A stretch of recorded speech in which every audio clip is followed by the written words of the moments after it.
Good evening. New details tonight on a shooting in Youngstown we covered as breaking news at 6.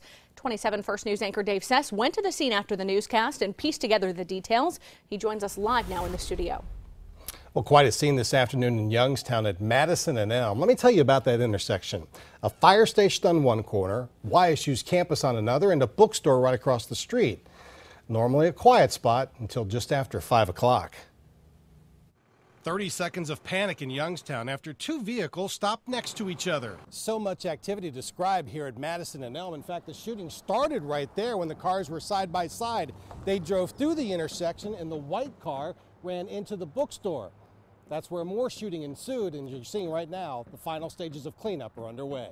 One was in the straight lane, the other was in the right turn lane, and the van in the straight lane opened fire on the white Acura that is sitting here at the corner in our building, smashed into it. We heard 3 gunshots and a crash. We then looked out the window, saw a woman getting out of a white van, aiming her gun toward the victim, and shot around 2 more times through his vehicle, got back in the van and drove away. Eyewitnesses described the vehicle as circling and coming back to see the outcome. There were pop, pop, pop, pop, pop, pop, and then again they circled back around and pop, pop, pop, pop. So it was 8, 9, something like that.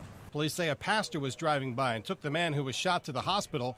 Witnesses told me he was hit in the shoulder. The investigation will determine what led to the shooting, but while seeing it unfold, witnesses say an argument was the last thing on anyone's mind. No, I didn't sense any of that at all. No anger, nothing, just deliberate shooting at the guy as he was yelling for help. Now, while he was yelling for help, again, there's a fire station right there across the corner. And actually, the pastor beat the firemen there. They were waiting for the bullets to finish before they went outside. So he got immediate help from that person who drove him to the hospital. Keep in mind, that's also the same intersection where they hold music on the Madison once a week with concerts there. So interesting turn of events through the evening. Thanks for the update, Dave.